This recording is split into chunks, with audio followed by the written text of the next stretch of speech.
It's just David here with my weekly message. You did listen to a message last week. It doesn't really matter if you didn't.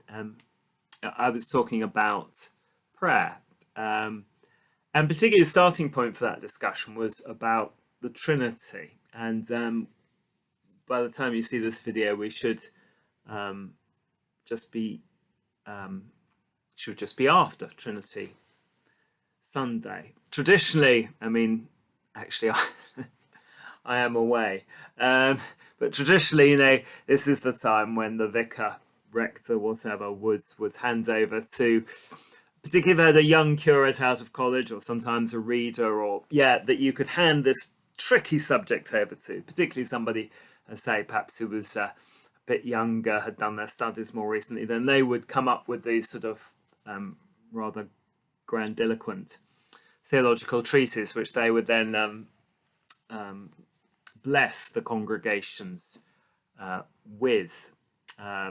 Congregations often didn't feel terribly blessed at the end of them. So that's sort of the cliche. I'm okay with the Trinity. I know it sounds silly to say. I don't think the Trinity is really as hard.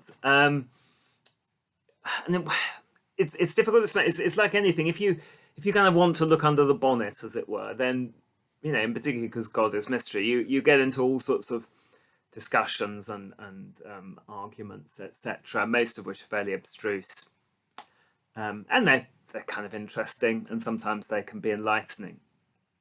But I always think with the Trinity, you need to start not with the abstract concept of the Trinity. I think you need to start with, well, why do we have a Trinity at all? What's the story behind it? Because I think probably if you sat down and said, well, let's design a God, you wouldn't immediately come up with the Trinity. Once you enter its wonders, you can understand how it makes sense. But I don't think you'd start out sort of designing a Trinity. So I want to just think about where it comes from. So let's start with the idea that people have an understanding of God, and the Jewish people in particular have an understanding of Yahweh. And of course, there are people who believe in many gods, or believe in tribal gods, or gods which are part of the bits of nature. So there's a river god, a mountain god, a sun god, etc., etc., or like the Greek gods or whatever. But of course, the Jews' great insight is that there is one God. And we forget how groundbreaking that is. There is one God, Yahweh, who is Lord of all. And he, in particular, is the creator. And, sometimes it's said that Jesus is the first person to address God as our Father. That's not true. It certainly doesn't occur much in the Old Testament, but at the time of Jesus, there are other examples of Jewish prayers addressing God as Father, certainly as Creator, certainly as Lord.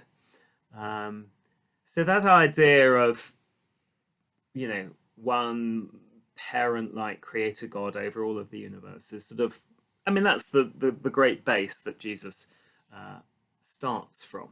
And of course, he regularly calls God a Father, not just in prayer, but when he's teaching about the Father as well.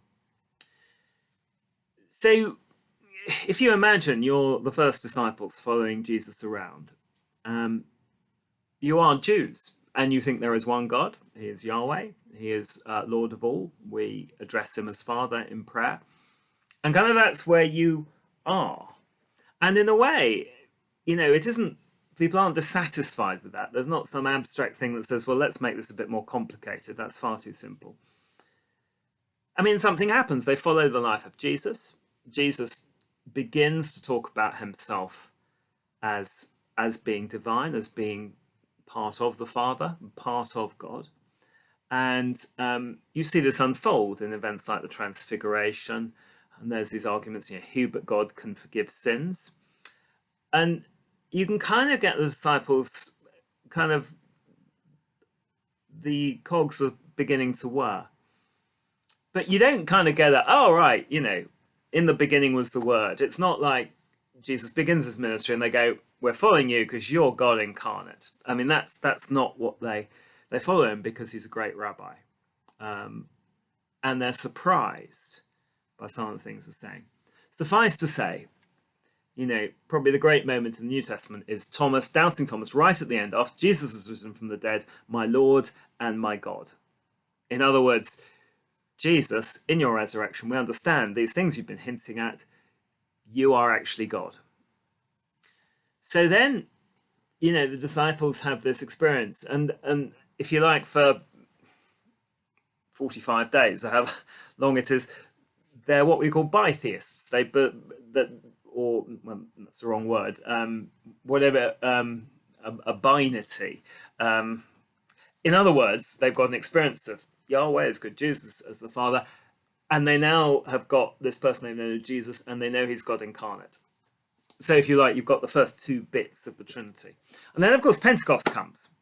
And suddenly this other person, this paraclete, this advocate, comforter, whatever you want to refer to, comes upon them in this dramatic way at Pentecost. And again, in a sense, they're expecting it. Jesus has promised it. But, they're not kind of sitting there thinking, right, let's write this down. Let's fill in that space called the Spirit and let's get it. Let's make it. It just hits them. Fire and flame, tongues, whatever. On that day of Pentecost, suddenly the Spirit is there. And it is a matter of sort of going into your study and dreaming it up. It's there. And then you've got to fit that experience into your understanding of God. So it's the idea that really the concept of the Trinity comes after the experience. And actually the concept of the Trinity is prompted by the experience. And without the experience, you wouldn't have the concept of Trinity. As I say, just think of those first disciples, good Jews who believed in Yahweh, God the Father, the Creator. By the end of their journey with Jesus, they know they've encountered God in Jesus Christ, my Lord and my God. And then a few days later, they have this dramatic experience in which the Holy Spirit comes upon them and stays upon them as they live their lives as the first evangelists and apostles. And so they've got the experience of the Trinity, these three persons, God, Father, Son, and Holy Spirit. And then it takes about 300 years to put them together.